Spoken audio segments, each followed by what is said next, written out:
how quickly did this project come about for you? Talk a little bit about the genesis. It was so quick. It took 4-something years compared to Fanboys, which was a 7-year journey. Right. Yeah, I got the script. I love the script. It was a really fun genre mashup. It was a high school film, but it wasn't a traditional high school film. It had action. So it was an action comedy, but it really wasn't an action film. It just had accents of action to kind of legitimatize the story. But we were never going to compete with a big action film, so we're never making action scenes like that. So it had just this little bit of everything, yet it was anchored by something really sweet at the core. And on one hand, people can say, oh, it's a teen movie. But there are some really cool layers to it, and yes, it's Hailee's story, but I love this idea of this kind of greater ensemble and some of these really kind of cool, quirky adult characters coming in and out. And I just felt like a fun movie was there. It felt like a fun thing to make. It felt like I could showcase something and do justice to a fresh take on something that no one's making anymore. We had to redevelop the script for a couple of years, and we made it independently. So once we got Hailee involved, it started to gain some momentum, and then Sam Jackson, and then Jessica Alba, and then came the search to find all these great young actors, and we brought on Sophie Turner and Dove Cameron and Thomas Mann, and found Toby Sebastian out of England. I wanted a real musician. Those are all his songs in there. I loved Gabe Basso and Super 8 and Kings of Summer, and there was a small role, and he wanted to do it, and so we just expanded that to fit Gabe Basso as Gooch. And I was just really proud of all the actors we got. It just started building momentum. So it took a bit of time though, because this movie was made independently in a 30-day shoot, and it was aggressive. So it was threading a needle, tonally and budgetarily and schedules. I definitely want to bring up the fact that as I was watching it, like I knew you had a good cast, but as I'm watching it, it was like a who's who of almost Hollywood right now that you put together for this thing.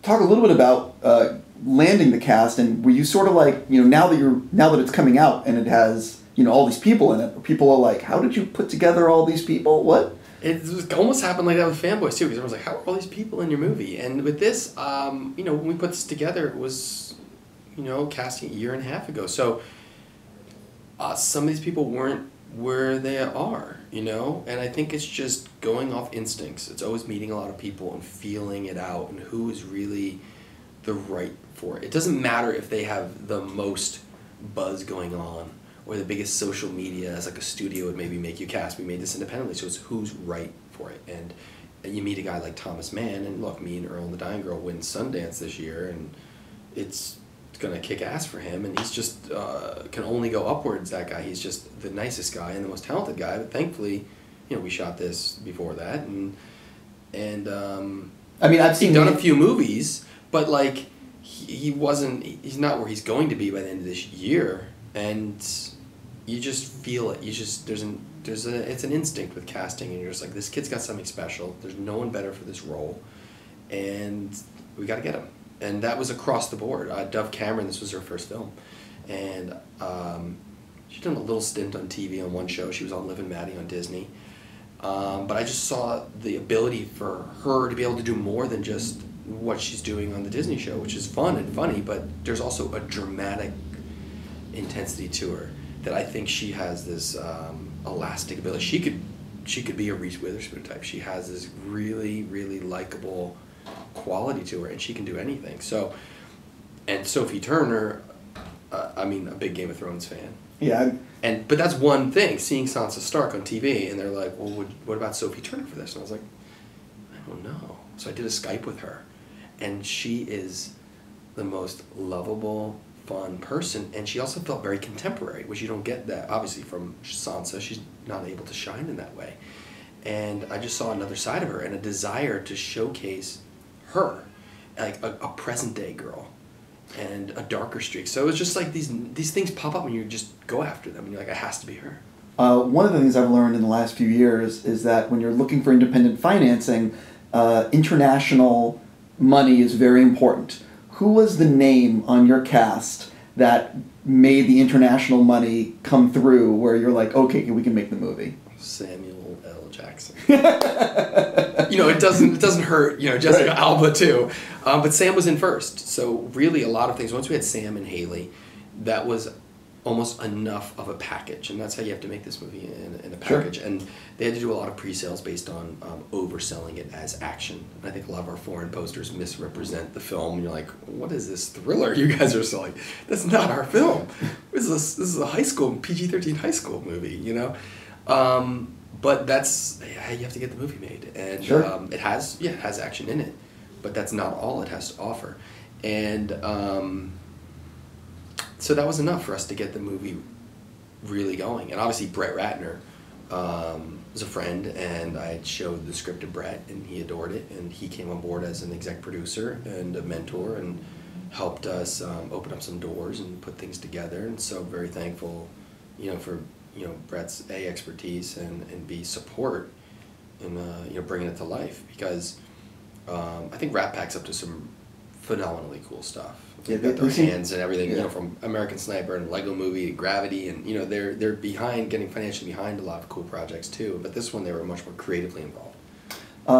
What is it about? When I traveled internationally a number of years ago, and the one thing when I was staying in hostels that people asked me from around the world was, is high school really like it is in the movies? People around the world seem to be obsessed with American high schools because of our movies. Because of our movies. Because of the Mean Girls and the Easy A's and the Bring It Ons and 10 Things I Hate About You and totally. She's All That. And all of that. What I like about the movie is that you bring all that into it. Like, Mean Girls is something that happens in the movie, is a direct result of her having seen Mean Girls. Once we started to realize, we're like, why don't we just reference these real movies in our film? That gives us the context. That gives us the vantage into it. She only has this diet of contraband of pop culture, which are the pillars of, 16 Candles and 90210. It's the stuff that we all grew up consuming, on TV as just like Americans, and it's in our face. And there's a lot of great movies within that genre. Like Mean Girls is a great movie. Easy A is a really well put together film. Breakfast Club is a goddamn classic. We have a good Breakfast Club monologue. And I remember at one screening, someone was like, they stole that. And then they're like, oh, okay, I see. There, he's referencing it. So some people know what it is before sure. It's coming.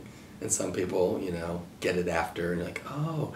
So there's these references that come fast and furious, and they fly from different directions. And some are visual. Some are literal, like a clip from Bring It On or a clip from Clueless where they're playing Suck and Blow, and she gets to go relive it later. But it gives you that framework and context and say, this is all she knows about it. This is her entry point into it. And that's also going to be her shortcomings, because her growth and her knowledge is stunted by just, pop culture. How long was your first cut compared to what's coming out? Oh, the first cut, do you want to say the one I showed the producers? Yeah. Oh, like a minute. Oh, so it's pretty close. I am aggressive. You cut the movie that you want to see. I don't like to leave room for producers to tell me what to cut. If you know something's on the fence, and you can find a way to get it down and you can shape it. I gave them maybe a 94-minute movie, content-wise. I think we ended up with maybe 93 minutes, and then just 5 minutes credits. Sure. And that was great advice from Brett, too, and it's something I innately do, where Brett's like, give them a 90-minute movie. Like, then no one can tell you what to cut. Then they're begging you to put stuff back. Then they're telling you reshoots, add something. As opposed to trying to solve it in your editing room, come in and recut what you're doing. Instead, they started saying, well, then we should add this, and here's money to go shoot this. And not like we needed to do that, but people were saying, could you put stuff back?